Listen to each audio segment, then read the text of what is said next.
네, 수요 예배를 위해서 또 한 자리에 가정에 모인 성도님들 주의 은혜로 축복하고 사랑합니다. 수요 예배도 주님 은혜 안에서 영광 돌리는 귀한 시간 되기를 간절히 축복하면서 이제 찬송가 276장 찬송 드리겠습니다.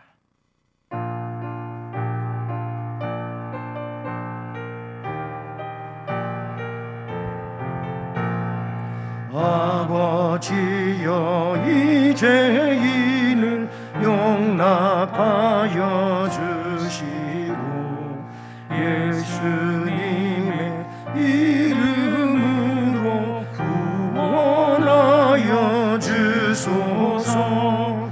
아버지를 떠나 산지 벌써 오래되었고 험한 길에 고난 몸이 이제 돌아옵니다.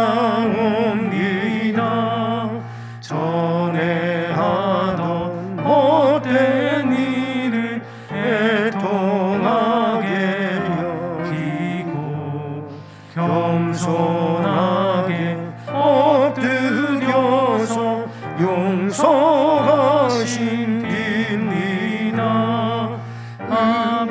감당 못하오나 회개하는 영혼과 나의 약한 육신까지 감히 드리옵니다. 나의 죄를 사하시려 주님 죽으셨으니 그 공로를 의지하여 주만 의지합니다. 아버지여 용납하사 나를 품어주시고 주의 사랑 품 안에서 길이 살게 하소서. 아멘. 이제 사도신경으로 신앙 고백 드립니다.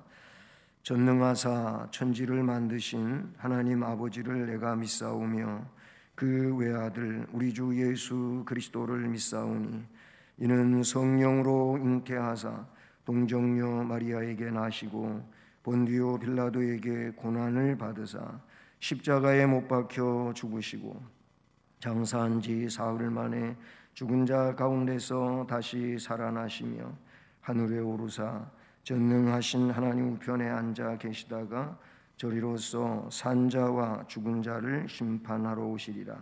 성령을 믿사오며 거룩한 공회와 성도가 서로 교통하는 것과 죄를 사하여 주시는 것과 몸이 다시 사는 것과 영원히 사는 것을 믿사옵나이다.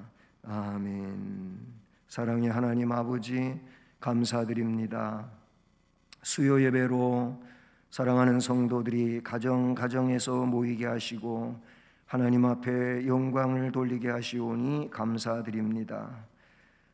우리가 세상을 살면서 허물지고 아버지 앞에 부끄러운 모습이 있습니다. 고백하오니 용서해 주시고 하나님의 사랑과 은혜로 다시금 충만하게 하시고 세워주셔서 하나님의 영광과 거룩한 역사를 위해 복되게 살아가는데 부족함이 없도록 역사하여 주시옵소서. 이 시간도 말씀을 전하는 종을 주님 은혜로 주장하시고 역사하셔서 주의 말씀을 온전히 증언케 하옵소서. 모든 것을 주님께 맡기오며 예수 그리스도의 이름으로 기도드립니다. 아멘. 네, 오늘 말씀은 갈라디아서 2장 11절로 14절 말씀입니다. 갈라디아서 2장 11절로 14절. 네, 말씀을 함께 봉독하겠습니다. 게바가 안디옥에 이르렀을 때에 책망받을 일이 있기로 내가 그를 대면하여 책망하였노라. 야고보에게서 온 어떤 이들이 이르기 전에 게바가 이방인과 함께 먹다가 그들이 오매 그가 할례자들을 두려워하여 떠나 물러가매 남은 유대인들도 그와 같이 외식함으로 바나바도 그들의 외식에 유혹되었느니라. 그러므로 나는 그들이 복음의 진리를 따라 바르게 행하지 아니함을 보고 모든 자 앞에서 게바에게 이르되 내가 유대인으로서 이방인을 따르고 유대인답게 살지 아니하면서 어찌하여 억지로 이방인을 유대인답게 살게 하려 하느냐 하였노라. 아멘.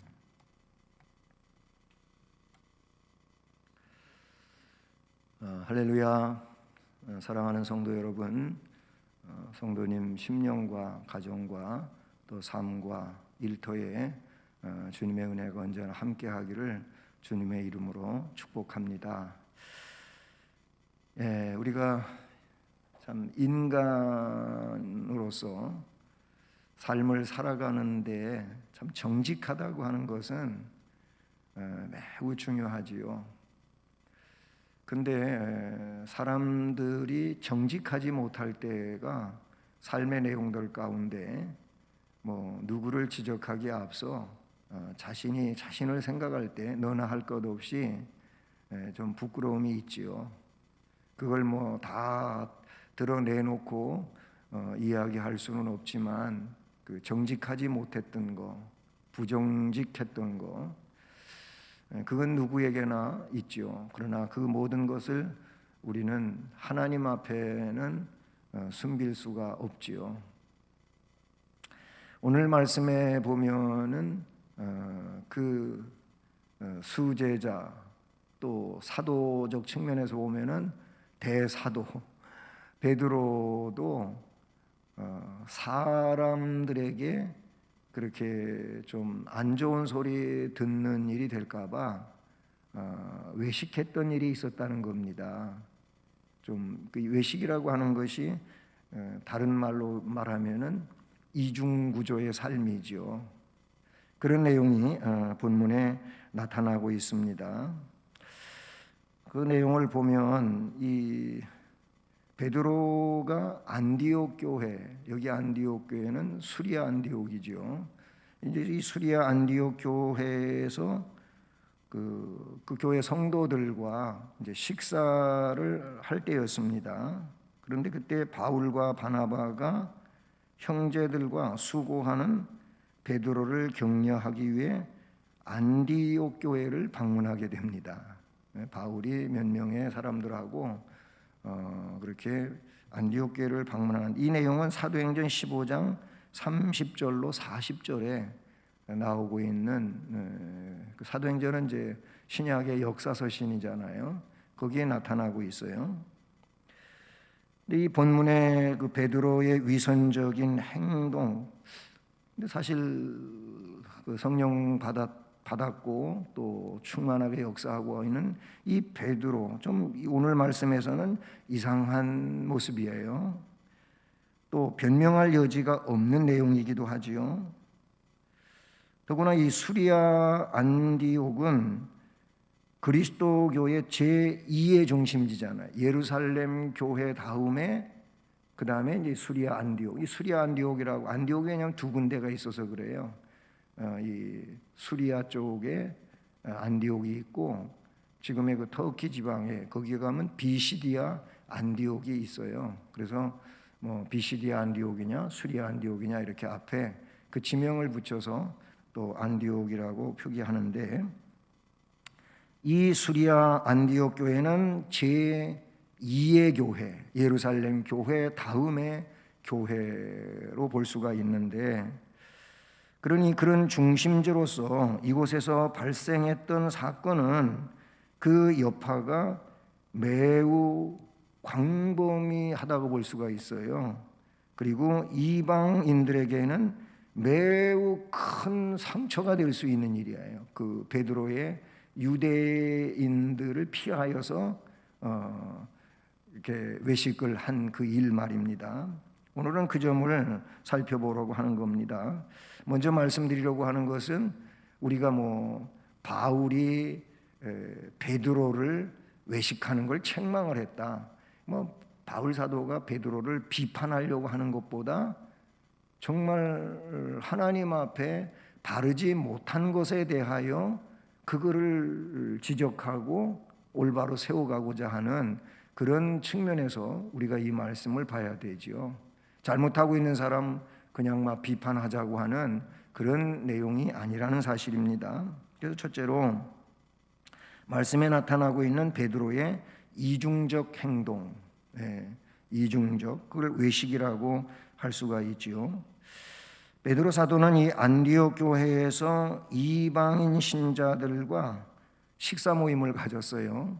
우리가 얼마든지 성도들끼리 식사 모임도 가질 수 있고, 요새 코로나 때문에 이런 것도 하지 못하게 돼 있고 교제가 완전히 단절되다시피 한 이런 상황이 있습니다만은 초대교회 때부터 성도들은 애찬식도 있잖아요. 예배드리고 모여서 함께 자기들이 집에서 싸가지고 온 식사들을 서로 나누면은 애찬식, 거기에서 성도의 교제가 친교가 많이 이루어졌다는 것이지요. 그 식사 모임을 하고 있었어요. 그런데 이때 예루살렘으로부터 야고보 사도가 안디옥 교회에 파견한 몇몇 사람이 있어요. 그 사람들이 유대인 신자들이었고 거기에 또 바울도 있었지요. 근데 그 예루살렘에서 온 유대인 신자들, 유대인으로서 기독교인이죠.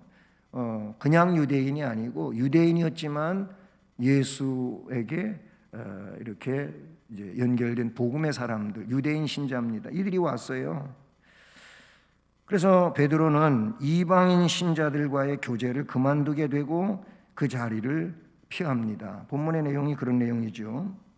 아마도 베드로는 그 순간 유대인으로서 자기는 유대인이잖아요. 베드로는 이 유대인으로서 이방인과 식사하는 것이 레위기에 보면은 금지되어 있거든요. 그래서 그거를 막 생각한 것 같아요. 아직 그러니까 베드로도 이방인하고의 이렇게 교제하고 하는 일에 대해서 완전히 그거를 자기 의식으로 받아들이는 이런 상황이 아니라는 얘기죠. 이미 우리 사도행전에서 베드로를 고넬료의 가정에 보낼 때에도 그냥 베드로를 보내면 베드로가 안 가잖아요. 그래서 하나님 우리 주께서 환상을 보여주잖아요. 하늘에서 보자기가 내려오고 그 보자기 안에 유대인들로서는 먹을 수 없는 부정한 네발 가진 것들.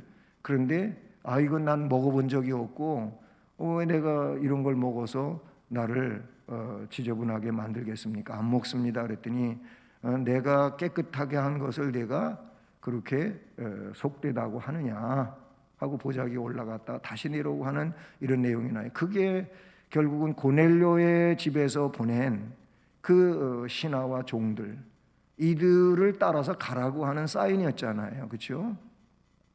그러니까 베드로는 어쨌든 유대인이고 그 유대인으로서 이방인에 대한 것이 바울과 같은 개념으로 아직은 정리가 안 된 그런 상황이라고 볼 수가 있는 겁니다. 그 레위기에서 그것이 명시되어 있는데, 그래서 유대인들을 보자 혹시 자신이 레위기 율법을 무시하였기 때문에 유대인 신자들이 베드로를 좀 안 좋게 이야기할까봐 그것만 생각을 한 거예요.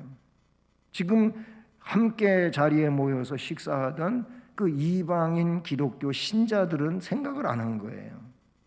그냥 유대인들한테 내가 안 좋은 소리 들으면 어떡하나 하는 거에만 오히려 더 무게를 두고 아마 집중했던 거 아닌가. 그래서 그 자리를 떠난 거지요. 그러므로 그의 태도는 잠시 율법주의 아래 놓이게 된 거지요. 그래서 복음의 이 보편성에서 보게 되면은 이게 문제가 될 수 있는 그런 상황에 놓였다 보는 것입니다. 그리고 그의 태도는 실로 오래전에 하늘에서부터 온 환상으로 말미암은 유대인의 전통에 대한 그런 거를 주께서 이미 깨버린 거거든요. 그런데 그거에 대해서 아직도 정말 온전하게 인지하지 못하고 있는 그런 상황이 아니었나라는 겁니다. 어쨌든 이거는 이중적인 거죠. 그냥 그 자리에 있었어야 되고, 뭔 소리를 들으면은 우리 주님은 바로 이 영혼들도 귀중하게 여긴다. 그거는 이미 벌써 사도행전 10장에서 깨진 그런 일이거든요. 예, 지금 15장의 사도행전을 보면 15장의 일이거든요. 10장에서 고넬료 사건으로 벌써 베드로의 마음을 그렇게 깨놨는데도 불구하고 아직 베드로가 그렇게 정리하지 못하고 있었다는 것이죠. 우리들도 이런 이중적인 모습이 있을 수 있어요. 예, 그런 얘기 있잖아요. 교회 오면 다 천사인데 예배당에서는 다 신자 같고 천사 같은데 가정에 돌아오면은 다르다고 하는 거. 그래서 이거를 자녀들이 먼저 알아요. 아, 우리 아버지 엄마는 교회에서 하고는 달라. 이런다는 거죠. 아, 교회에서는 잘 웃으시고 그리고 말도 곱고 예쁘게만 하시는데 집에서는 그렇게 안 하신다는 거예요. 이 부모님의 이중적인 그런 내용을 애들이 먼저 아는 거죠. 네. 그런데 이게 아는 것으로 그렇게 되는 게 아니고 좀 뭐 사춘기 이런 시대를 거치면서 굉장히 반항을 한다는 거죠. 뭐 그래서 문제가 되는 일도 없지 않아 있는데 뭐 가정에서만 그렇습니까? 뭐 직장에서도 그런 거예요. 직장에서도 다 그런 건 아니고 훌륭하게 오너로서 어떤 사업장을 이끌어가는 그런 사장님들, 회장님들도 계시지요. 훌륭하신 분들도 계셔요. 희생하면서. 그런데 반면에 교회에서는 중직인데 어떤 직장의 오너로서 그 직장을 이끌어가는데 이 사원들로부터 호평을 받지 못하는 이런 이들도 없지 않아 있는 거예요. 그런 내용들은 물론 비판을 하려고 그런 사람들도 있지만 잘 못해서 그런 말을 듣는 일들도 있다는 거죠. 어떻게 교회에서 중직이라고 하는 분이 저럴 수가 있을까? 그러는 얘기들이 나오는 것은 역시 이중적인 구조가 없지 않아 있다는 것이죠. 바로 이 베드로의 이중성이 끼친 영향이 본문에 나오고 있어요. 13절 말씀을 보면 남은 유대인들도 그와 같이 외식함으로, 거기에 이방인도 있었고 베드로와 유대인들도 함께, 유대인과 이방인과 섞여가지고 베드로와 함께 그렇게 식사를 하다가 예루살렘 교회에서 유대인으로서의 그리스도인들이 오니까 베드로가 그렇게 그들을 피하여 그 자리를 떠났단 말이에요. 그렇게 되고 보니까 남은 유대인들도 13절에 남은 유대인들도 그와 같이 외식했다.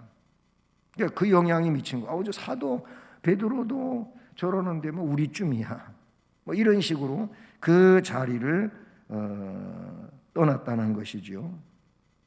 이게 그의 이중성이 끼친 영향이고 그래요. 그 다음에 유대교에서 개종한 신자들은 모세의 율법이 여전히 효력을 발생한다고 믿어야 하는 그런 상황에 이르는 거예요. 율법은 그래서 지켜야 되는 건가 보구나. 뭐 이런 이제 생각도 가질 수 있다는 것이죠. 근데 또 더 말씀에 진전된 내용을 보면은 13절 중반에 바나바도 그들의 외식에 유혹되었다. 이런 말씀이 나와요. 바나바가 누굽니까?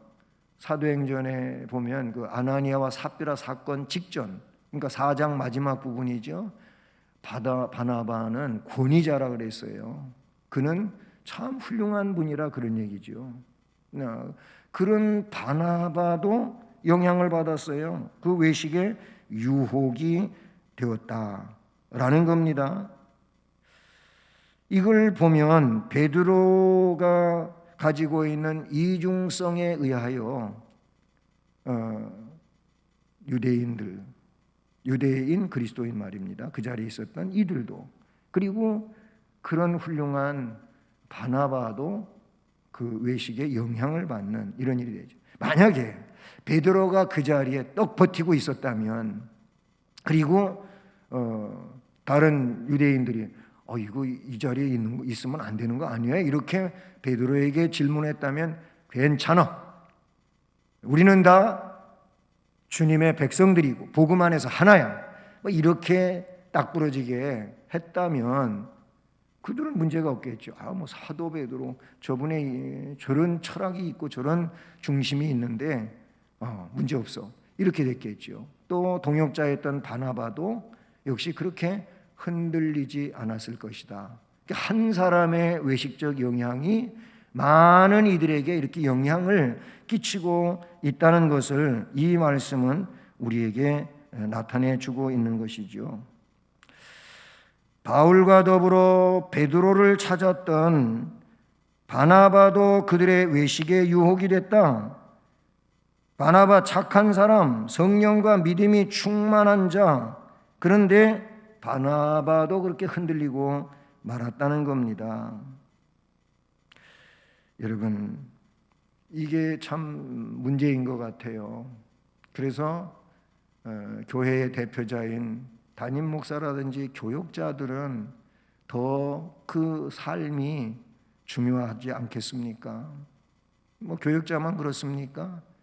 우리 평신도 지도자들인 이런 장로님, 안수 집사님들, 권사님들, 이런 분들도 역시 앞장서 있는 분들로서 이 삶의 정직성이 굉장히 중요하다 하는 것을 깨닫게 된다는 사실인 것이죠.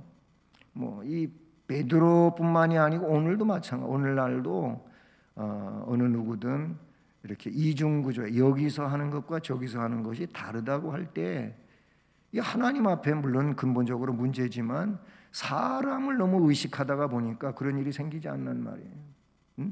저 사람 앞에 내가 좋은 모습만 보여줘야지 괜히 이상하게 되면, 물론 안 좋은 모습 보여줘도 된다는 의미가 아니고, 그렇게 하다가 보면은 결국 어디에선가 이게 문제가 드러나거든요.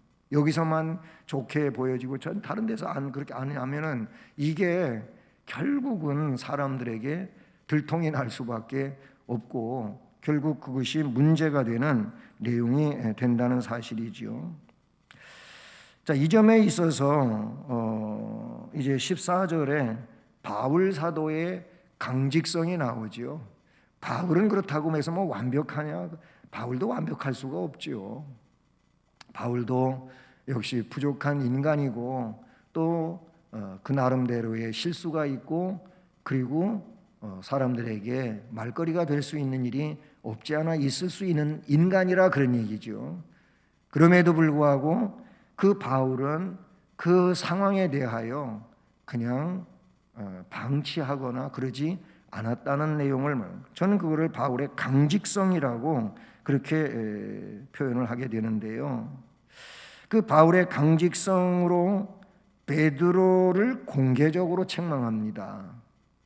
왜냐하면 베드로가 공개적으로 외식했기 때문에 공개적인 그런 석상이었고, 그래서 바울은 베드로를 공개적으로 책망을 하죠. 그래서 14절을 보면 그러므로 앞에서부터 쭉 이어지는 거예요. 게바가, 또는 12절에 야고보에게서 온 어떤 이들이 이르기 전에 게바가 이방인과 함께 먹다가 그들이 오매 그가 할례자들을 두려워하여 떠나 물러가매 남은 유대인들도 외식하고 바나바도 그들의 외식에 유혹이 됐다.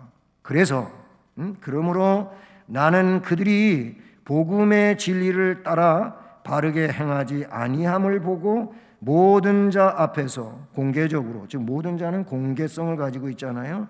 게바에게 이르되, 게바에게 직접, 모든 자 앞에서 게바에게 직접 이릅니다. 내가 유대인으로서 이방인을 따르고 유대인답게 살지 아니하면서 어찌하여 억지로 이방인을 유대인답게 살게 하려느냐 하였노라. 이것이 바울의 강직성을 가지고 베드로를 공개적으로 책망한 그런 일인 것이죠. 이미 앞에서 말씀드렸지만은 이 바울의 책망은 베드로의 실수를 그냥 폭로를 해가지고 그냥 비난을 하고자 하는 그런 의미가 아니라는 겁니다. 단지 베드로의 연약함을 꾸짖어서 바로 잡으려고 했던 것이고, 또 때문에 바울은 공개적으로 베드로를 책망한 것은 공개적으로 그가 실수한 일이기 때문에 그렇게 한 것이죠. 그 책망의 밑바탕에는 그냥 비난이 있는 게 아니고 사랑이 있는 것이고, 또 복음 진리를 세우고자 하는 내용이 있었다고 볼 수가 있는 것이죠. 바울이 자기만이 최고라고 해서 교만을 또는 거만해 가지고 잘못하고 있는 그 베드로를 무시하고 깎아내리고 매장시키려고 하는 것이 아니에요. 예. 정당한 책망이었다라는 것이죠. 이렇게 하기는 참 오늘 이 시대에는 쉽지 않지요. 예. 우리가 누가 그렇게 외식을 한다든지 잘못하는데 사람들 앞에서 그렇게 면대해가지고 말해, 그 1대1로만이 아니고 여러 사람들이 있는 데서 그런 얘기를 막 공개적으로 한다는 일, 오늘 이 시대에는 참 어려운 거예요. 상상하기 어려운 그런 내용을, 만약에 그런다면은 어떤 상황이 될 것 같습니까? 우리가 상상만 해도 정말 정신이 어지러울 것 같아요. 그렇게 했다가는 공격의 대상이 되고 또 분쟁의 소지가 되고 어려움이 되고 그래요. 그런데 베드로가 훌륭하다고 하는 것은, 베드로는 이런 바울에 대해서 뭐라고 이야기하냐면은 사랑하는 나의 형제라는 그런 표현을 쓰게 되지요. 베드로가 그래요. 바울을 사랑하는 나의 형제라고 언급하고 있는 상황을 우리는 볼 수 있다는 사실이지요. 안디옥 교인들은 복음과 율법에 관한 확고한 교훈을 이 바울의 베드로를 향한 책망에서 다시 배우고 세우는 상황이 됐다고 볼 수가 있는 것입니다. 그래요. 이 상황 때문에 바울과 베드로의 어떤 날카로운 논쟁을 불러왔다든지, 아니면 그 일로 베드로는 바울을 적대시해 가지고 끝까지 문제 속에 살았다든지, 이런 얘기는 성경에 없습니다. 예. 그래서 말씀드린 것처럼 베드로후서 3장 15절에 베드로는 자신을 책망한 바울을 우리의 사랑하는 형제 바울이라고 부른 내용이 베드로후서 3장 15절에 있습니다. 이미 앞에서도 얘기했지만은 이런 상황이 되면 그렇게 꾸중을 받은 자 입장, 아니면 책망을 받은 자 입장에서는 보편적으로 보면은 굉장히 막 화도 내고, 또 그렇게 자기에 대하여 말하는 상대를 향하여 분노하고, 또 그렇게 표현을 못하는 사람이라면 아주 꽁해가지고 그 마음에 항상 가시를 갖고 있고, 낚싯바늘을 갖고 있어요. 그게 보편적 사람들의 모습이잖아요. 자기를 공개적으로 책망했다, 나를 이렇게 사람들 앞에서 모욕을 주었다. 막 이래가지고 적대시하는 이런 상황이 되는데, 베드로는 역시 대사도답지요. 네, 그것이 훌륭한 점 아니겠습니까? 내가 잘못했을 때 나의 잘못을 지적해 주는 것이 결국 나를 세우는 것이고, 그래서 그렇게 말해주는 그 상대에 대하여 감사하고 고맙다고 할 수 있다면 정말로 그게 훌륭한 인격자 아니겠는가 라고 생각하게 되는 겁니다.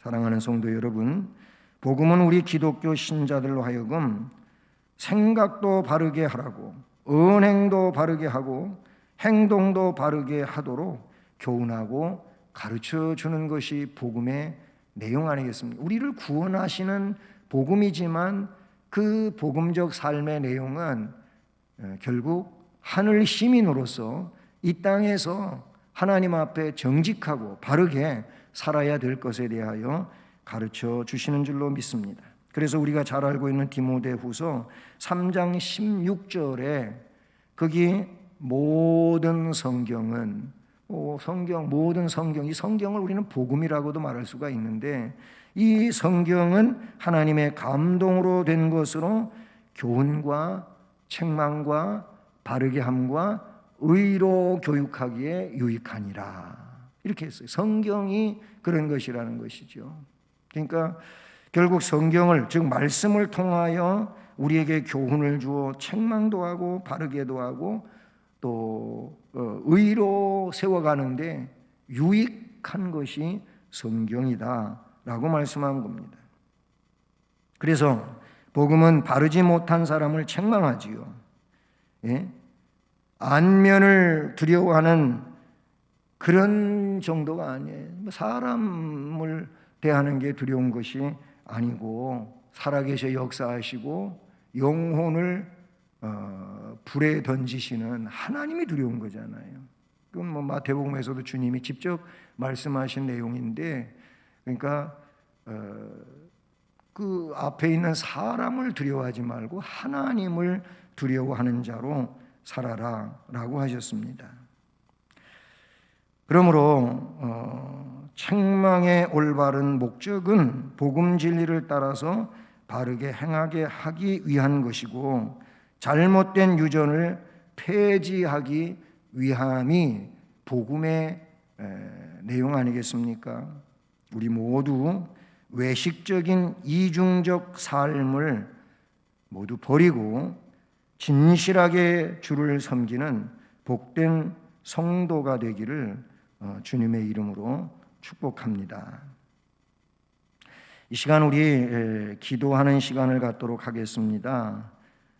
기도 제목은 또 이렇게 PPT로 자막을 띄우겠는데요. 이 첫째는 하나님이 원하시는 진실한 삶을 살아가는 자 훌륭한 겁니다. 진실한 삶을 위하여 우리가 기도하고 그 삶을 또 이루어가기 위해서 기도하시고요. 그 다음에 지금 예배가 정상적으로 진행되지 못하는데,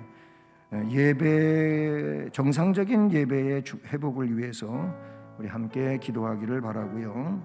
또 세계적으로도 그러지만은 특별히 우리 나라와 민족의 안정을 위하여 기도하고, 참 이런저런 일들로 어려운 국민들이 많이 있는데, 이 어려운 국민들을 위해서 다시 일어설 수 있도록, 소망을 가질 수 있도록 하나님 긍휼을 베풀어 주시옵소서. 이 내용들을 이 시간 함께 마음을 모아서 기도하기를 원합니다. 기도하시겠습니다. 사랑의 하나님 아버지, 감사합니다.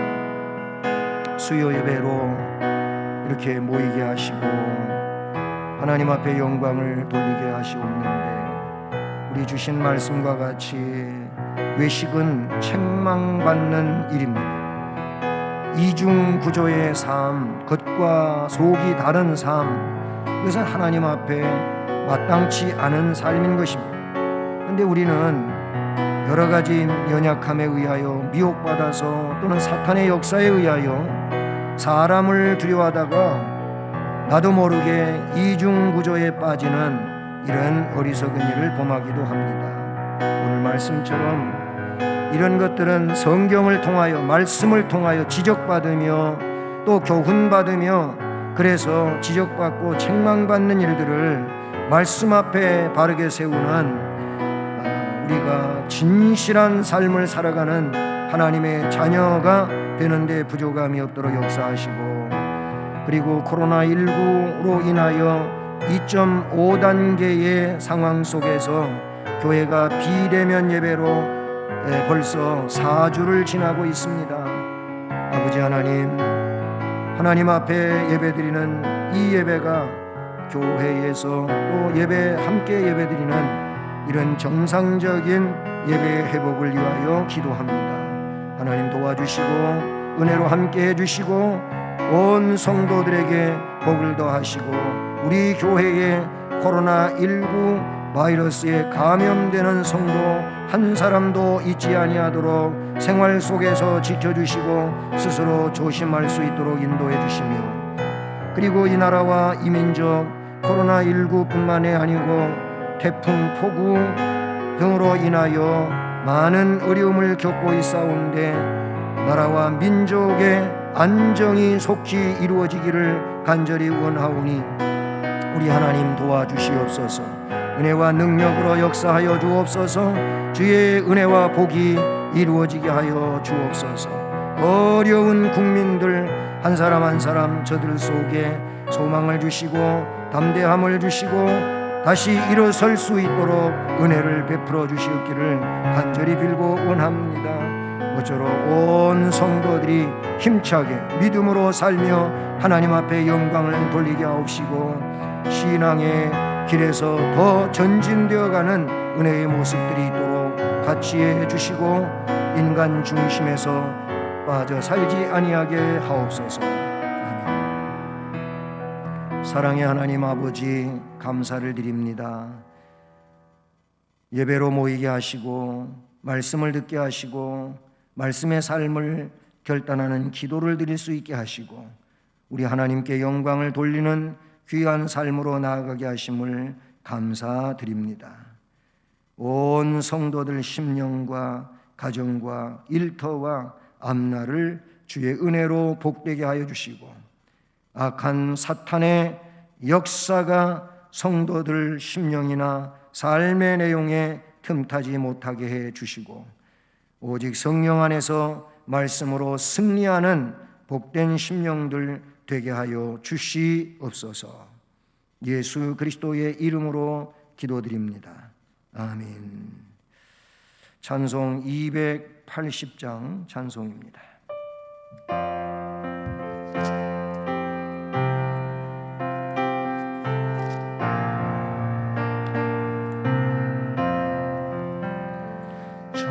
전부여 그지없소서 손 들고 옵니다. 주 나를 외면하시면 나 어디가리까. 내 죄를 씻기 위하여 피 흘려 주시니 되게 하는 마음으로 주 앞에 옵니다. 전부터 계신 주께서 영죽을 죄인을 보혈로 구해 주시니 그 사랑 한없네. 내 죄를 씻기 위하여 피 흘려 주시니 되게 하는 마음으로 주 앞에 옵니다. 나 예수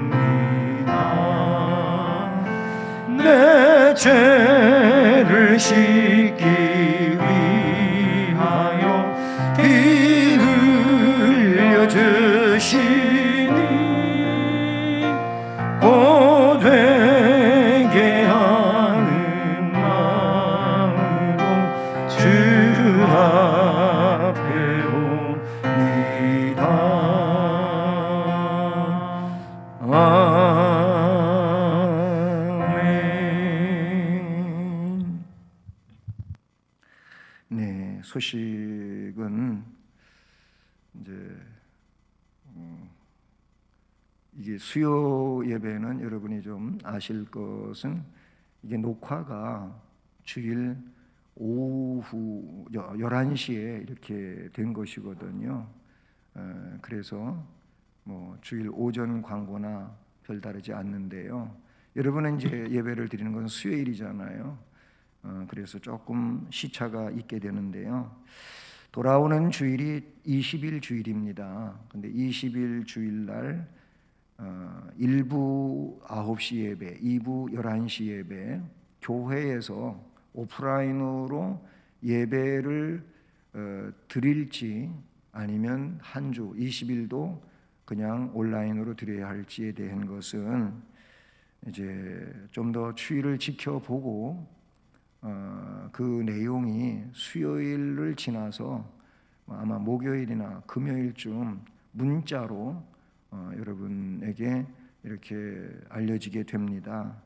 그 점 아시기를 바라고, 그러니까 그 문자를 좀 잘 보셔야 되고요. 그렇게 해서 만약에 예배를 드리게 된다면 1부 예배에 오실 수 있고 2부 예배에도 오실 수가 있게 됩니다. 그렇게 예배를 드리는 것을 가정으로 할 때 다음 주 기도자는 1부에는 황동현 집사님, 그리고 2부에는 이일상 집사님이 기도 담당이십니다. 그리고 만약에 그냥 온라인으로 이렇게 또 9시에 녹화가 되는 상황이라면 황동현 집사님이 그 9시에 기도 담당자이심을 꼭 기억해 주시기를 바랍니다. 이제 주의 기도하심으로 오늘 예배를 마치겠습니다. 하늘에 계신 우리 아버지여, 이름이 거룩히 여김을 받으시오며 나라에 임하옵시며 뜻이 하늘에서 이룬 것 같이 땅에서도 이루어지이다. 오늘날 우리에게 일용할 양식을 주옵시고 우리가 우리에게 죄 지은 자를 사하여 준 것 같이 우리의 죄를 사하여 주옵시고 우리를 시험에 들게 하지 마옵시고 다만 악에서 구하옵소서. 되게 나라와 권세와 영광이 아버지께 영원히 있사옵나이다. 아멘.